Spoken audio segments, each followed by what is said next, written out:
Değerli izleyicilerimiz, İngiltere'de açıklanan seyahat kuralları ile ilgili yeni liste, bu listeyle ilgili de diğer detaylar neler hemen size aktarıyorum. İngiltere 2 doz aşı olan Avrupa Birliği ve ABD vatandaşlarına karantina zorunluluğunu kaldırdı. İngiliz hükümetinden yapılan açıklamaya göre Covid-19'un Delta varyantının yayılma oranındaki artış nedeniyle Fransız vatandaşları için karantina uygulaması devam edecek.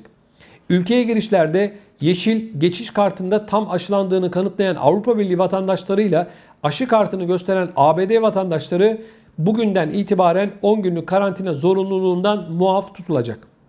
Pfizer-BioNTech, Oxford, AstraZeneca, Moderna ve Johnson & Johnson aşılarının uygulandığı İngiltere'de Covid-19 aşısının ilk dozunu yaptıranların sayısı 46.851.145'e ulaşırken bunlardan 38.345.000'i ikinci doz aşıyı yaptırdı. Ülkede dün yaklaşık 25.000 vaka görüldü ve 65 kişi de hayatını yitirdi. İngiltere, ülkeleri aşılama oranları, vaka sayıları ve yeni türlerin yaygınlığına bağlı olarak yeşil, sarı, kırmızı olmak üzere 3 gruba ayırıyor ve trafik ışığı sistemi adını verdiği listeyi 3 haftada bir güncelliyor. Buna göre kırmızı listedeki ülkelerden İngiltere'ye gelecek İngiliz vatandaşları ve ülkede oturum iznine sahip olanlar hükümetin belirlediği ve ücretlerini kendilerinin ödeyeceği otellerde 10 gün zorunlu olarak karantinada kalmak zorunda. 2285 sterlin. Sarı listedeki ülkelerden gelenler ise kendi belirledikleri adreste 10 gün bireysel karantinada kalıyor ve bu kişiler karantinanın 2. ve 8. günlerinde ücretli PCR testi yaptırıyor. Kendileri ödüyor. Yeşil listede yer alan ülkelerden İngiltere'ye seyahat edecekleri ise karantina uygulanmıyor ve bu kişilerden son 72 saat içerisinde yaptırdıkları PCR testi sonucu talep ediliyor. İngilizlerin tatile gittiği ülkeler arasında ön sıralarda yer alan İspanya, İtalya, Portekiz ve Yunanistan sarı listede, Türkiye ise maalesef kırmızı listede kalıyor. Siyasi bir karar bu. Evet, İspanya'da vaka sayıları patladı. İtalya'da, Portekiz'de, Yunanistan'da adalar kapatılıyor. Onlar sarı listede ama Türkiye'de kırmızı listede. Ne demek? Türkiye'ye gitmeyin. Türkiye'nin önüne bir ambargo koyuyor. İşte görüyorsunuz. Pakistan günde 1 milyon kişi aşılıyor. Kırmızı listede.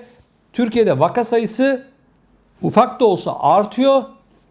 Ama kırmızı listeden sarı listeye Türkiye ve Pakistan alınmıyor. Tamamen siyasi bir karar. Hindistan 100 binde 20 bin kişi, bakın test yapılanların 100 bin kişiden 20 bin kişisi korona, kırmızı listedeydi. İngiltere aldı onu sarı listeye koydu. Evet, tamamen siyasi bir karar. Başka hiçbir şekilde bunun izahatı yok. Tabii karantina kolay değil arkadaşlar. Ülkelerin ekonomilerini etkileyen bir durum. Şimdi İngiltere'de yaşayan bir vatandaşımız Türkiye'ye geldi. Türkiye'den bindi uçağa, İngiltere'ye geldi. Karantinada 2285 euro otel parası ödeyeceksin. 2285 euro kişi başı. 10 gün boyunca. 4 kişilik bir aile 9000 sterlin. Düzeltiyorum, sterlin. Ciddi para. Uçak bileti var. Tatilde harcadığı para var. Ne oluyor? Evinden çıkamıyorsun. Türkiye'ye gidemiyorsun. Bu kadar basit. Değerli izleyicilerimiz, İngiltere koronavirüs tedbirleri kapsamında maalesef Türkiye uçuşlarını iptal etti. Yeni güncellemede İngiltere'nin uyguladığı trafik ışığı listesinde kırmızı listede yer alan, sarı listeye geçmesi beklenen ancak geçmeyen Türkiye'de vaka sayılarındaki artış ve yaşanan orman yangınları bir süredir İngiliz basınında gündem oldu. Türkiye sarı listeye geçmese de Amber Plus denilen ve İtalya'nın da içinde bulunduğu bir ara listeye geçmesi bekleniyordu ancak bu da olmadı. Kırmızı listeye alındı. Ayrıca İngiltere'nin ABD ve Avrupa Birliği vatandaşları için aldığı çift aşısını olmuş yolcuların karantinasız ülkeye giriş kararı kırmızı listede olup çift aşısını olmuş yolcular için de bir ayrıcalık beklentisi oluşturdu. Ancak dünyanın önde gelen seyahat ajantalarından biri olan TUI kırmızı liste devam kararıyla İngiltere'den Türkiye'ye uçuşlarını 1 Eylül'e kadar askıya aldı. Rezervasyon yapmak isteyenler bu sabah iptal kararıyla sarsıldı. Yapılan açıklamayla beraber değerli izleyicilerimiz maalesef Türkiye'deki oteller de ciddi sıkıntı içerisine düşmüş vaziyette. turizm İngiltere açısından büyük bir sıkıntı içerisinde. Maalesef İngiltere'den Türkiye'ye 3 hafta boyunca turist gitmeyecek anlamı da bundan çıkıyor. Üzücü bir durum ama değerli izleyicilerimiz, İngiltere istediği ülkeyi alıyor sarı listeye. Hindistan'da koronavirüsle ilgili vaka patlaması var diyoruz ama kırmızı listedeki Hindistan sarı listeye alınabiliyor. Üzücü bir durum. Siyasi bir karar olduğunun da bir diğer göstergesi. Değerli izleyicilerimiz, İngiltere'den enteresan bir haberimiz var.